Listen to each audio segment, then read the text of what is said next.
বাংলাদেশের সাবেক স্বরাষ্ট্র প্রতিমন্ত্রী সোহেল তাজ রাজনীতির ময়দান থেকে দূরে থাকলেও সবসময়ই আলোচনায় থাকেন। এবার তিনি আলোচনায় তার ব্যক্তিগত জীবন নিয়ে। গুঞ্জন উঠেছে তার স্ত্রী শিমুর সঙ্গে বিচ্ছেদ হয়েছে, কিন্তু আসল সত্যিটা কি? সাম্প্রতিক সময়ে সোহেল তাজের ব্যক্তিগত জীবন নিয়ে নানা গুঞ্জন ভেসে বেড়াচ্ছে সামাজিক মাধ্যমে। অনেকে বলছেন তিনি ও তার স্ত্রী শিমুর সম্পর্ক এখন আর আগের মতো নেই। অনেকে আবার দাবি করছেন তারা নাকি আলাদা হয়ে গেছেন।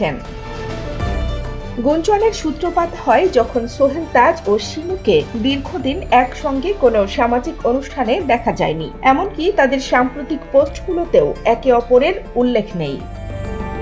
সেলিব্রিটিদের ব্যক্তিগত জীবন নিয়ে অনেক গুঞ্জন ছড়ায়, তবে এখন পর্যন্ত এই বিষয়ে তেমন কোনো আনুষ্ঠানিক বক্তব্য পাওয়া যায়নি। এখন পর্যন্ত সোহেল তাজ বা শিমু কেউই সরাসরি এই বিষয়ে কোনো মন্তব্য করেননি। তাহলে কি এই গুঞ্জন সত্যি, নাকি এটি নিছকই সামাজিক যোগাযোগ মাধ্যমের উড়ো খবর?